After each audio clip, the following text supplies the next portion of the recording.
a quem eu devo agradar, sabe? A vida da gente, a gente fica pensando muito sobre isso, né? Na verdade, nossa vida gira em torno disso. A quem que eu tenho que agradar, né? Ou eu luto, eu não falo, mas eu tento toda hora agradar. E o problema é que eu chego no final das contas e eu vi que eu estou em débito comigo mesmo, né? Porque eu tentei agradar tantas pessoas e muitas vezes eu abri mão de quem eu sou de verdade para ser bem quisto, bem aceito.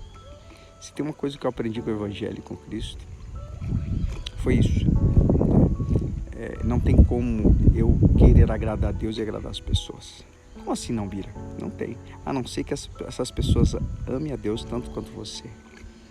Falar a verdade é pedir para ser odiado. No mundo de mentira, falar a verdade é pedir para ser odiado. Agora, claro que eu não preciso, também não preciso falar a verdade, não preciso ser estúpido e ignorante, é outra coisa.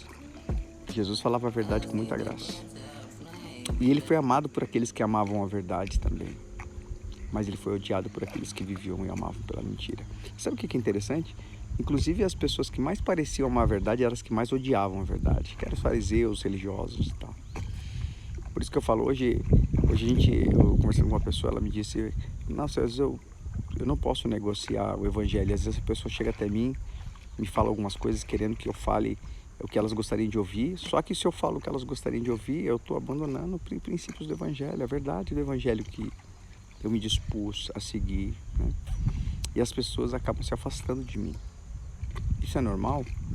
Eu falei, isso é essencial. Porque se eu for agradar alguém, granjear amizades, a querer ser bem-quisto para as pessoas e abandonar o evangelho, eu perdi tudo. Como diz João Batista, né? Antes de ser morto, ele disse, prefiro agradar a Deus do que aos homens.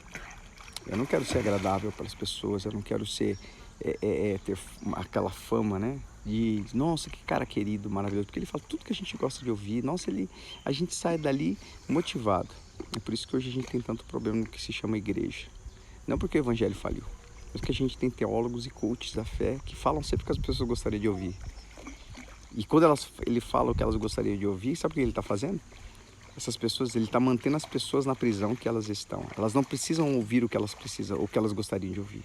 Elas precisam ouvir aquilo que abre as portas das prisões que elas têm vivido, né? E isso dói, isso incomoda, porque às vezes até a gente acostumou viver com segurança, né, na prisão que a gente está vivendo. Mas a gente já viu que a gente não vai poder viver bem, né? Ela não tem como viver o melhor. Por isso que numa era de tantos coaches, pessoas que falam o que gostariam de ouvir, e detalhe importante, falar a verdade significa ser ignorante e estúpido, tá? Jesus não foi ignorante e estúpido.